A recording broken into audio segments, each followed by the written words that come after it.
Hello friends, welcome to the class.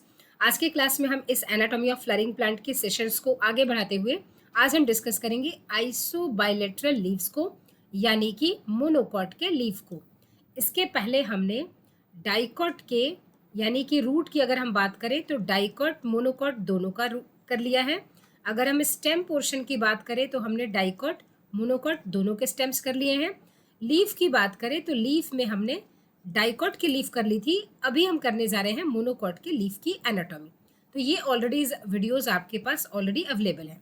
आज हम जो डिस्कस करने वाले हैं वो है मोनोकॉट के लीफ को। तो देखते हैं सबसे पहले एनसीईआरटी क्या कहती है इसके बारे में।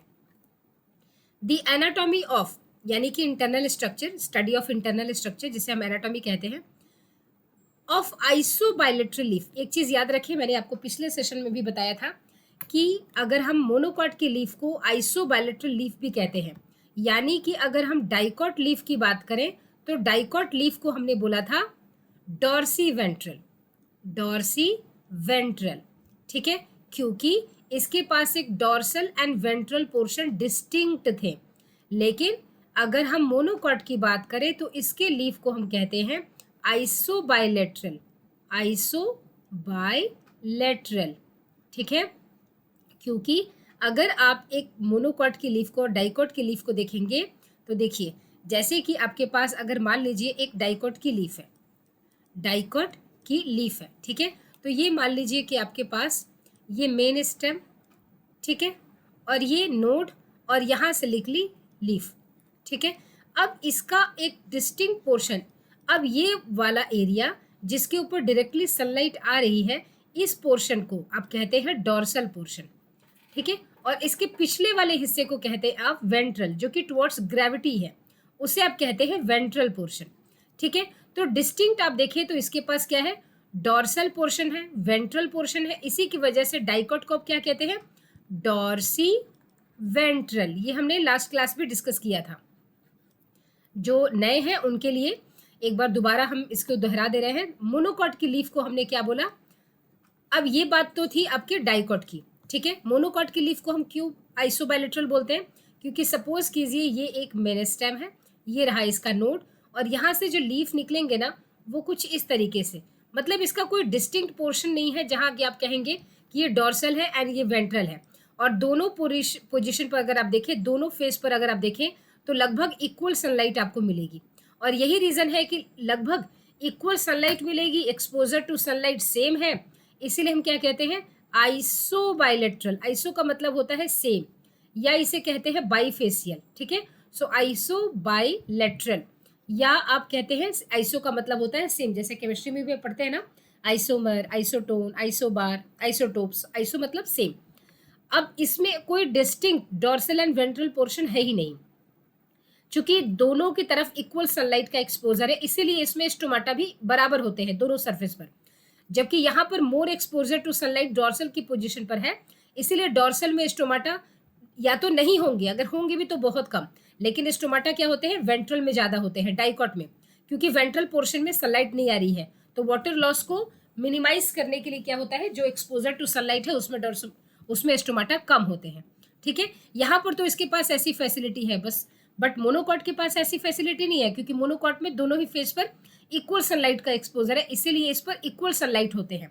और यही रीजन है, अगर आपको याद हो मैंने बताया था, इसको हम डाइकॉट के केस में हम कहते हैं हाइपोस्टोमैटिक, हाइपोस्टोमैटिक ये हम कहते हैं। क्यों, क्योंकि जो स्टोमाटा है वो बिलो सरफेस पे ज्यादा है, बिलो में आपको मिलेगा, बिलो सरफेस में आपको स्टोमाटा दिखेगा, यानी वेंट्रल साइड में। लेकिन अगर हम आइसोबाइलेटरल की बात करें, जैसे हमने मोनोकॉट लीफ की बात की थी, इसमें आप कहते हैं एम्फीस्टोमैटिक, एम्फीस्टोमैटिक इसे कहते हैं। अगर एम्फीस्टोमैटिक वर्ड आ जाए तो आप समझ लें मोनोकॉट की लीफ की बात हो रही है, एम्फीस्टोमैटिक। ऐसा क्यों, क्योंकि एम्फी का मतलब होता है both, amphibians, both land and water, तो एम्फी का मतलब ही होता है बोथ, यानी कि दोनों की तरफ होंगे इक्वल के अमाउंट। ठीक है, अब हम स्टार्ट करते हैं अपने यहाँ पर। तो सबसे पहले आपको बात, ये आइसोबाइलेटरल का मतलब समझ में आ गया। ठीक है, चलिए बहुत अच्छे। So the anatomy of isobilateral leaf is similar to that of the dorsiventral leaf in many ways. dorsiventral leaf मतलब डाइकॉट लीफ की तरह ही इसकी एनाटॉमी भी है। ऑलमोस्ट एनाटॉमी की बात करें तो ऑलमोस्ट दोनों का बराबर है। It shows the following characteristic difference. अब ऑलमोस्ट बराबर है, लेकिन जहां डिफरेंसेस है हम उनकी बात कर रहे हैं, ठीक है। इन एन आइसोबैलेट्रल लीफ, यानी कि मोनोकॉट के लीफ में, आइसोबैलेट्रल लीफ मतलब मोनोकॉट के लीफ में, the stomata are present on both the surfaces of the epidermis, ठीक है। इसीलिए हमने यहाँ पर आपको क्या बोला कि इसको हम बोलते हैं एम्फी स्टोमैटिक। क्यों? क्योंकि स्टोमाटा दोनों सरफेस पर रहेगा। तो हम नोट्स बनाना शुरू करें। पहला हमें पॉइंट क्या मिला? पहला हमें पॉइंट मिला स्टोमाटा को लेकर। तो हमें या क्या मिला यहाँ पर डॉर्सीवेंट्रल के लिए? सबसे पहला हमें दिखा कि स्टोमाटा जो होंगे, स्टोमाटा आर प्रेजेंट, ठीक है, ऑन बोथ सरफेस, दोनों सरफेस पर, ठीक है, बोथ सरफेसेस, दोनों ही सरफेस पर मिलेंगे।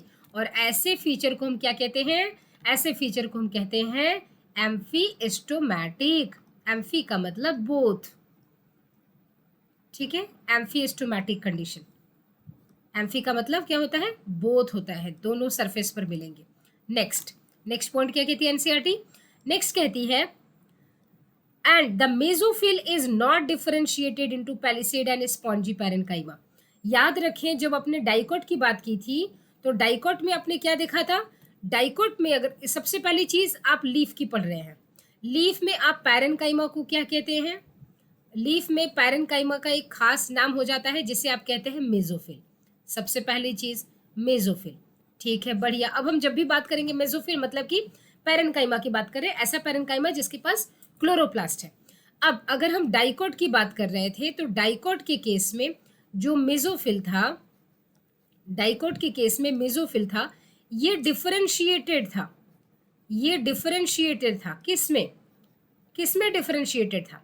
ये डिफरेंशिएटेड था palisade parenchyma, palisade parenchyma and spongy parenchyma के फॉर्म में, ठीक है। जैसे कि अगर आप डाइकोट लीफ को अगर आप देखें एनसीईआरटी बुक में तो आपके पास ये ड्राइंग है, देखिए ये palisade mesophyll and spongy mesophyll. ये क्या है? ये मेसोफिल ही है जो कि डिफरेंशिएट हो चुका है, ठीक है। आप देख पा रहे हैं यहाँ पर क्या है? मेसोफिल इज डिफरेंशिएटेड, ठीक। यानी कि अगर हम डाइकोट की बात करें तो डाइकोट के केस में क्या है? मेसोफिल इज डिफरेंशिएटेड, जबकि मोनोकॉट में क्या लिखा हुआ है? ठीक है, मोनोकॉट में लिखा हुआ है कि mesophyll is not differentiated into palisade and spongy. देखिए आप कहाँ पढ़ पा रहे हैं? आपके पास ड्राइंग है ये मोनोकॉट लीफ की, कहीं भी आप देख पा रहे हो आपके पास पैलिसेड एंड स्पॉन्जी नाम का कोई चीज है? सिर्फ और सिर्फ मेसोफिल है, ठीक है। इसका मतलब इसमें क्या है? तो डाइकोट में अगर आपने देखा तो mesophyll is differentiated into palisade and spongy parenchyma या स्पॉन्जी मेसोफिल। लेकिन अगर आप मोनोकॉट की बात करेंगे तो मोनोकॉट में जो मेसोफिल है, मेसोफिल ये नहीं differentiate, mesophyll is not differentiated, is not differentiated, differentiated नहीं हुआ है किस में? Into palisade and spongy. तो इसमें आपको पैलिसेड एंड स्पॉन्जी नाम का कोई भी मेसोफिल सेल नहीं मिलेगा, ठीक है। आपको कहाँ मिलेगा? सिर्फ और सिर्फ डाइकोट में मिलेगा। तो आई थिंक ये पॉइंट आपको समझ में आ गई, बहुत बढ़िया। तो यहाँ पर आपने क्या देखा? सेकेंड पॉइंट आपने देखा मेसोफिल सेल से, है ना, कि मेसोफिल डिफरेंशिएट नहीं है, सिर्फ मेसोफिल क्या है? मेसोफिल आपको सिर्फ मेसोफिल के फॉर्म में ही दिखेगा, है ना। इसमें आपको डिफरेंशिएटेड यानी कि इसमें पैलिसेड है ना एंड स्पॉन्जी नाम का कोई भी स्ट्रक्चर नहीं दिखेगा, ठीक, बहुत बढ़िया। इन ग्रासेस, ग्रासेस क्या है? एग्जाम्पल्स है, जैसे कि आप मोनोकॉट की एग्जाम्पल देखें। अगर आप मोनोकॉट की एग्जाम्पल देखें तो आपको मिल जाएगा शुगर केन, इसी का एग्जाम्पल है, गन्ना, व्हीट मोनोकॉट है, गेहूं ये क्या है? भुट्टा है ना, मेज, मेज क्या है? मोनोकॉट। ये है धान, राइस, तो राइस क्या है? मोनोकॉट। ये है ग्रासेस, क्या है? मोनोकॉट। ये क्या कहते हैं आप? मैंने 3 बार पूछा है आपसे, कोई जवाब नहीं दे रहा है। इसको आपके एरिया में क्या कहते हैं? इसे हमारे एरिया में तो बाजरा कहते थे, ठीक है। इसका इंग्लिश में हम क्या कहते हैं? सोरघम, ठीक, सोरघम कहते हैं, ठीक है। तो ये सारे के सारे क्या है? एग्जाम्पल्स ऑफ मोनोकॉट प्लांट्स हैं, ठीक। अब ये एनसीईआरटी कहती है इस ग्रास को लेकर, यानी कि ग्रास के बारे में क्या लिख रही है, इन grasses certain adaxial epidermis cells along the veins modify themselves into large empty colorless cells. These are called bulliform cells. अब देखिए ध्यान से, एनसीईआरटी ये कहती है सबसे पहली चीज आप ये समझ लें कि मोनोकॉट के केस में, ठीक है, मोनोकॉट के केस में कोई भी अपर एंड लोअर एपिडर्मिस का कोई चीज फंडा नहीं होता, ठीक है, क्योंकि ये आइसोबायलेटरल है। लेकिन हमें समझाने के लिए आखिर इसको अपर एपिडर्मिस लोअर एपिडर्मिस का नाम देना पड़ता है।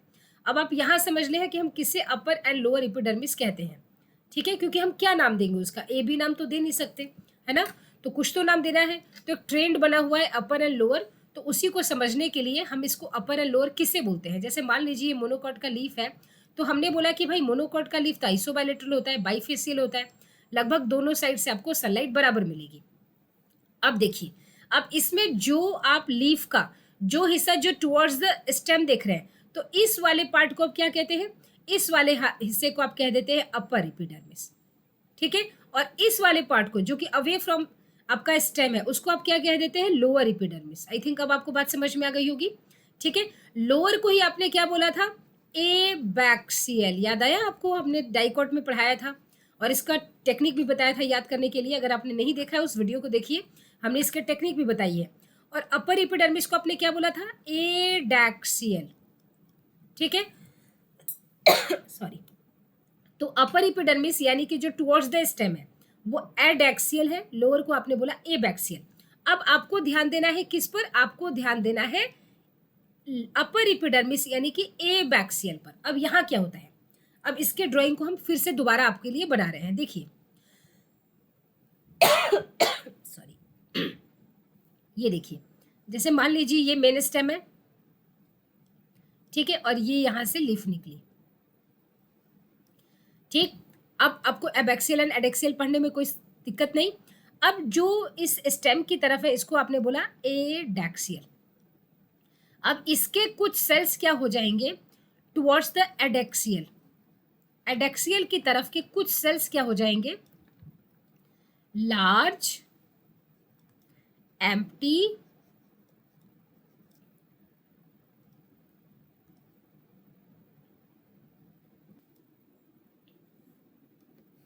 ठीक है, एडैक्सियल की तरफ क्या हो जाएगा, लार्ज एम्प्टी कलरलेस, कलरलेस। तो एडैक्सियल की तरफ, ठीक है, सम सेल्स या few cells becomes large empty colourless, ठीक है। और इन सम सेल्स को जो लार्ज एम्प्टी कलर सेल हो गए हैं, इनका एक खास नाम यूज किया जाता है, इनको कहते हैं बुल्लीफॉर्म सेल्स। इनको क्या कहते हैं, बुल्लीफॉर्म सेल्स। अब ये जो बुल्लीफॉर्म सेल्स है किस तरफ है, एडैक्सियल पोर्शन की तरफ है ना, एडैक्सियल की तरफ, अपर एपिडर्मिस की तरफ है। ये कैसे हैं, लार्ज है, एम्प्टी है, कलरलेस है, क्योंकि ये फोटोसिंथेसिस नहीं करेंगे इसीलिए कलरलेस हो गए हैं, इसीलिए इनकी क्लोरोप्लास्ट नहीं है, एम्प्टी हो गए हैं और थोड़े साइज में बड़े हो गए हैं। अब एक्चुअली करते क्या है, इस चीज को आपको ध्यान देना है ना। इसका मतलब अभी हमने क्या पढ़ा, अभी हमने ये पढ़ा है, इसको अब ध्यान से समझिए, बुल्लीफॉर्म सेल मोनोकॉट लीफ की जान है, बहुत इंपॉर्टेंट पॉइंट है। आपने देखा कि ये एक मोनोकॉट लीफ था जो कि आइसोबायलेटरल है। अब इसके जो वो पार्ट जो कि टुवर्ड्स द स्टेम है उसको आपने एडैक्सियल बोला, यानी कि आप बात कर रहे हैं इस एडैक्सियल पॉइंट की। तो टुवर्ड्स एडैक्सियल यानी कि एडैक्सियल की तरफ, एडैक्सियल सरफेस की तरफ, यानी कि अपर एपिडर्मिस की तरफ, अपर एपिडर्मिस की तरफ, ठीक है। फ्यू सेल्स कैसे हो जाते हैं, कुछ सेल्स बिकम्स लार्ज, बड़े हो जाएंगे, एम्प्टी, खाली हो जाएंगे क्योंकि क्लोरोप्लास्ट नहीं रहेगा, एंड कलरलेस भी हो जाएंगे क्योंकि क्लोरोप्लास्ट है ही नहीं, कलरलेस, ठीक है। क्लोरोप्लास्ट नहीं है तो कोई पिगमेंट भी नहीं होगा, कलरलेस, क्योंकि अब ये फोटोसिंथेसिस नहीं करेंगे, ठीक है। अब ये जो खास तरह के जो सेल्स हैं, इन्हीं को आपने क्या बोला, इन्हीं को आपने बोला बुल्लीफॉर्म सेल्स, ठीक, बुल्लीफॉर्म सेल्स। अब ये जो बुल्लीफॉर्म सेल्स हैं, अब ये कुछ खास तरह के काम करेंगे। क्या करेंगे? जैसे मान लीजिए ये बुल्लीफॉर्म सेल है, ये क्या है? बुल्लीफॉर्म सेल है। अब दो सिनेरियो में आपको बता रही हूँ, ये भी बुल्लीफॉर्म सेल है, ठीक। अब ये क्या करेगा? मान लीजिए इसने वाटर को एब्जॉर्ब किया। क्या किया? वाटर को इसने लिया, तो वाटर अंदर आया। इस प्रोसेस को अब क्या कहते हैं? एंडोऑस्मोसिस। अंदर की तरफ ऑस्मोसिस हुई है, अंदर वाटर आया है, एंडोऑस्मोसिस। ठीक है, ये आपने पढ़ा होगा, आपने ट्रांसपोर्टेशन में पढ़ा होगा, है ना? Endosmosis, diffusion. एंडोऑस्मोसिस यानी कि अंदर की तरफ पानी का आना। अब इसकी वजह से जो सेल होगा वो क्या हो जाएगा? वो तो फूल जाएगा, टर्जिड हो जाएगा। हम टेक्निकल टर्म में क्या बोलते हैं? Cell will become turgid. Turgid का मतलब होता है स्वेल होना। स्वेल वर्ड हम एक्चुअली एनिमल सेल में यूज करते हैं, यहाँ पर हम यूज करते हैं प्लांट में। Cell becomes turgid. अब टर्जिड हो जाएगा, ठीक है। तो अब ये लीफ को क्या करेगा? अनरोल करने में हेल्प करेगा। लीफ विल अनरोल यानी कि ओपन करने में हेल्प करेगा। जैसे आपने वो बच्चों का एक खिलौना देखा होगा जो ऐसे सीटी की तरह होता है और उसी में एक से बलून की तरह लगे होते हैं। जब वो बच्चे हवा फूकते हैं उसमें, तो वो टर्जिड हो जाता है, वो खुल जाता है। और जैसे ही बच्चे हवा उसमें भरना बंद कर देते हैं, वो क्या हो जाता है? वो रोल हो जाता है। उसी तरह ये क्या होगा? It will help in unrolling of leaf, है ना? लीफ विल अनरोल, खुल जाएगा, है ना? यानी कि जो लीफ इस तरह से अनरोल हुआ वो खुल जाएगा। अब यहाँ पर दूसरा फंडा, यहाँ पर अगर सेल के बाहर अगर वाटर जाएगा, ठीक है, तो इसको आप क्या कहेंगे? क्योंकि एग्जिट हो रहा है, एक्सोस्मोसिस, ठीक, पानी बाहर जा रहा है। अब सेल क्या होगा? सेल सिकुड़ेगा, श्रिंक करेगा। इसी सिकुड़ने को, श्रिंक को हम टेक्निकल भाषा में क्या कहते हैं? Cell will become flaccid. Flaccid का मतलब सेल विल श्रिंक। अब जब फ्लैसिड होगा तो क्या होगा? Leaf will roll. ये क्या करेगा? रोल हो जाएगा। इतनी बात समझ में आ गई? तो रोलिंग एंड अनरोलिंग में क्या करता है? ये आपका बुल्लीफॉर्म सेल हेल्प करता है। देखिए क्या लिखा हुआ है। सबसे पहले तो in grasses certain adaxial epidermal cells, adaxial देख पा रहे हैं आप, upper epidermis, along the veins modify themselves into large empty colorless cells. These are called bulliform cells. So when the bulliform cells in the leaves have absorbed water यानी कि endosmosis and are turgid हो जाते हैं, the leaf surface is exposed. यहाँ आपको बताया गया unroll, इसी को एनसीईआरटी कहती है लीफ सरफेस विल एक्सपोज्ड, ठीक है, खुल जाएगा ना, बढ़िया। उसके बाद व्हेन दे आर फ्लैसिड, कब? जब वाटर लूज करेंगे, ड्यू टू वाटर स्ट्रेस यानी कि loss of water, they make the leaves curl यानी कि roll inward to minimize the water loss, यानी कि bulliform cells helps in the rolling and unrolling of leaf. The parallel venation in monocot leaves is reflected in the near similar sizes of vascular bundles except in main veins is seen in vertical sections of the leaf. अब ये क्या NCERT कहती है? ये देखिए, NCERT ये कहती है कि अगर आप इनके वेनेशन को देखें, ध्यान से देखें, अगर आप इनके वेनेशन को देखें, है ना, यहाँ पर हमने क्या क्या देखा, एक बार रिवाइंड कर लेते हैं, उसके बाद हम आते हैं लास्ट वाले पोर्शन पर, पैरेलल वेनेशन पर। यहाँ पर एनसीईआरटी कहती है एडेक्सियल, यहाँ पर आपको बुल्लीफॉर्म सेल हमेशा एडेक्सियल पे ही मिलेंगे, ठीक है। अच्छा, मोनोकॉट लीफ है तो एडेक्सियल एंड एबेक्सियल पर दोनों पर इक्वल स्टोमाटा होते हैं, दोनों पर क्या होंगे? इक्वल नंबर ऑफ स्टोमाटा होंगे, इसीलिए आपने एम्फी स्टोमैटिक बोला था। यहाँ पर मेजोफिल जो है वो मेजोफिल ही है, मेजोफिल डिफरेंशिएट नहीं हुआ है, ठीक। अच्छा, ये इसलिए आप देख पा रहे हैं यहाँ पर भी स्टोमाटा की ओपनिंग है, यहाँ पर भी स्टोमाटा की ओपनिंग है, ठीक है, बढ़िया। अब यहाँ पर आप कहते हैं वेनेशन के बारे में डिस्कस कर रहे हैं। अब वेनेशन क्या होता है? वेनेशन आपने पढ़ा होगा, जैसे आप ये लीफ देखें, यहाँ पर आपके पास डायग्राम है, ये लीफ देखें, आप देख पा रहे हैं ये रेटिकुलेट वेनेशन है। रेटिकुलेट वेनेशन मतलब नेटवर्क लाइक, जाल की तरह, ये एक डाइकॉट की पहचान है। आप इसको ध्यान से देखें, जैसे पीपल का आपने देखा होगा, किताबों में आपने रखा होगा, बहुत दिनों के बाद अगर आप निकालते हैं बिल्कुल जाल की तरह उसके वेन्स एंड वेनलेट्स होते हैं, तो वो डाइकॉट की पहचान है। यहाँ देखिए आप पैरेलल वेनेशन, बिल्कुल पैरेलल ही जा रहा है ना, पैरेलल वेनेशन है। पैरेलल वेनेशन होना मोनोकॉट की पहचान है। क्या आप इस लीफ को पहचानते हैं? ये लीफ जिंजर का लीफ है ना, अदरक का लीफ है। ये भी क्या है, देख पा रहे हैं आप, ये हुआ इसका मिडरिब, ये इसका मिडरिब है, ठीक है, यानी कि मेन वेन है। मिडरिब क्या है? इसका मेन वेन है, मेन वेन है, ठीक। और ये इसके क्या है? वेनलेट्स हैं, देख पा रहे हैं आप, ये पैरेलली अरेंज्ड है। तो एनसीईआरटी ये कहती है, क्योंकि मोनोकॉट डिस्कस कर रही है कि अगर आप इसका वैस्कुलर बंडल देखें तो ऑलमोस्ट सबके वैस्कुलर बंडल की साइज बराबर होगी एक्सेप्ट फॉर मिडरिब। अगर मिडरिब का वैस्कुलर बंडल देखेंगे इसका, तो इसका वैस्कुलर बंडल जाहिर सी बात है लार्ज होगा, बड़ा होगा, किससे, इन सब के। लेकिन अगर इन सब का, अगर मान लीजिए ए बी सी डी, इन सब का अगर वैस्कुलर बंडल को का साइज अगर आप देखेंगे तो ऑलमोस्ट इनका वैस्कुलर बंडल का जो साइज होगा वो ऑलमोस्ट क्या होगा, सेम होगा, है ना, सेम साइज के हैं। क्यों, due to parallel venation. Parallel venation की होने की वजह से ये क्या होगा, सेम होगा। लेकिन अगर आप रेटिकुलेट वेनेशन देखें तो इसका ज्यादा होगा, इसका थोड़ा कम, इस वेनलेट्स का थोड़ा कम, यानी कि जो मिडरिब है उसका ज्यादा, उसके बाद जो वेन्स निकले हैं उसका थोड़ा सा कम, इनसे वेनलेट्स निकले उनका थोड़ा सा कम, इनके भी निकले हैं उससे थोड़ा सा कम। तो जो रेटिकुलेट वेनेशन है उनमें बहुत अंतर आएगा वैस्कुलर बंडल की साइज में। लेकिन अगर आप मोनोकॉट की बात करें तो मिडरिब का सबसे बड़ा होगा, लेकिन बाकियों का सेम होगा। यही एनसीईआरटी कहती है। देखिए, the parallel venation in monocot leaves is reflected in the near similar sizes of vascular bundles. देख रहे हैं, nearly similar size of vascular bundle होंगे except in main veins as seen in vertical section of the leaves. ठीक है, अगर आप vertical section leave का काटेंगे तो मेन वेन का बड़ा दिखेगा आपको, लेकिन एक्सेप्ट फॉर मेन वेन बाकियों का क्या होगा, सिमिलर साइज होगा। एनसीईआरटी कहती है यहाँ पर सिमिलर साइज होगा। ठीक है, तो आई थिंक ये पॉइंट आपको समझ में आ गया। चलते हैं एक बार एनसीईआरटी को डिस्कस करते हैं। एनसीईआरटी में क्या कहती है, एनसीईआरटी कहती है सेम चीज, आइसोबायलैटरल लीफ के बारे में बताती है। कैरेक्टरिस्टिक फीचर लगभग डाइकोट के साथ बराबर है, लेकिन बस यही है कि इसमें मेसोफिल डिफरेंशिएट नहीं होता, सिर्फ मेसोफिल होता है, कोई स्पॉन्जी एंड आपका पैलिसेड पैरेन्काइमा का चीज नहीं। उसके बाद बुल्लीफॉर्म सेल के बारे में डिस्कस करती है, फिर इसके बाद वेनेशन के बारे में डिस्कस करती है जो कि पैरेलल है, और फिर उसमें साइज ऑफ वैस्कुलर बंडल को डिस्कस करती है। बुल्लीफॉर्म सेल का स्पेसिफिक फीचर कहती है, और एग्जाम्पल्स भी बहुत इंपॉर्टेंट है जो कि हमने आपको अभी यहाँ पर इतने सारे एग्जाम्पल्स दिखाए हैं। ठीक है, अब मिलते हैं अपने नेक्स्ट सेशन में। नेक्स्ट क्लास में हम डिस्कस क्या करेंगे, नेक्स्ट क्लास में आएगी आपकी सेकेंडरी ग्रोथ। अब आएगा मजा, ठीक है, क्योंकि एनाटॉमी बिना सेकेंडरी ग्रोथ की तो बिल्कुल अधूरा है।